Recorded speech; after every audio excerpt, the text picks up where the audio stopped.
The Balkans people base their claims for independence और political right, है ना, the independent और political right on nationalist and used. Balkans peoples ने अपने independence और पॉलिटिकल राइट्स के क्लेम्स को ना नेशनलिटी का बेस बनाया, नेशनलिटी का बेस बनाया and used history to prove, और उन्होंने हिस्ट्री का यूज़ किया, they had once been independent. क्या उन्होंने हिस्ट्री का प्रयोग किया कि क्या कभी वे इंडिपेंडेंट थे, but had subsequently been subjugated by foreign powers, लेकिन बाद में वे विदेशी शक्तियों ने उन्हें अपने अंडर में कर लिया था, यानी फॉरेन पावर्स ने बाद में उन्हें अपने अंडर में कर लिया था। Hence the rebellious nationalists in the Balkans thought of their struggle as attempt to win back their long lost independence। अतः क्या हुआ, रिबिलियस जो नेशनलिस्ट थे बाल्कन्स के अंदर, वो स्ट्रगल्स का विचार करने लगे, स्ट्रगल का विचार करने लगे, जीतने के लिए, यानी कि अपने लॉन्ग लॉस्ट इंडिपेंडेंस को दोबारा प्राप्त करने के लिए, दोबारा जीतने के लिए वे स्ट्रगल का विचार करने लगे। As the different Slavic nationalist struggle to define their identity and independence, जैसे कि डिफरेंट स्लेविक नेशनलिस्ट के स्ट्रगल की तरह उन्होंने अपने आइडेंटिटी और इंडिपेंडेंस को डिफाइन करने के लिए the Balkans area became an area of intense conflict.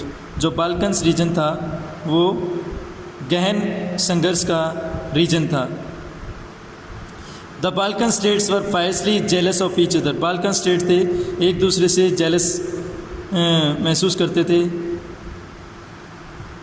Jealous feel करते थे, and each hope to gain more territory at the expense of the other. और सभी ये आशा करते थे कि दूसरे के एक्सपेंस से, दूसरे से के खर्चों से, उनके दूसरों के खर्चों से ज़्यादा उनका क्षेत्र अपने अंडर में करें। मैटर्स वर फर्दर कॉम्प्लिकेटेड। इस तरह के मैटर ज़्यादा कॉम्प्लिकेटेड होते गए, because the Balkans also became the skin of big rivalry. क्योंकि बाल्कन्स खुद भी एक बड़ी प्रतिस्पर्धा का, यानी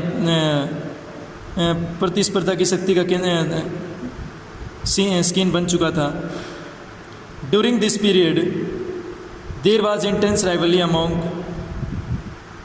इस पीरियड के दौरान ये काफ़ी गहरी प्रतिस्पर्धा हुई among the European powers over trade and colonies. Europeans power के बीच में ट्रेड और कॉलोनीज़ के लिए इंटेंस राइवलरी क्रिएट हुई, as well as naval and military fight. साथ में ये इंटेंस जो राइवलरी हुई, उसमें ये राइवलरी नेवल और मिलिट्री के लिए भी हुई। इंटेंस राइवलरी यानी कि गहरी प्रतिस्पर्धा हुई यूरोपियन पावर्स के बीच में ट्रेड के प्रति, कॉलोनीज़ के बीच में, कॉलोनीज़ के लिए, और नेवल और मिलिट्री के लिए। नेवल यानी कि नो परिवहन के लिए, यानी कि नौ संचालन के लिए, यानी कि समुद्र के अंदर अपना समुद्र में नौ परिवहन के अंतर्गत अपना नियंत्रण स्थापित करने के लिए। और these rivalries were very evident. इस तरह की जो राइवलरीज थी वो काफ़ी एविडेंट थी, यानी कि एक तरह से काफ़ी खुलकर सामने आई।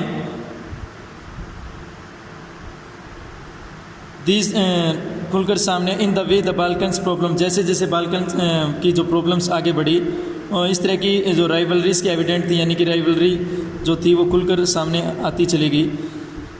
ईच पावर, रसिया, जर्मनी,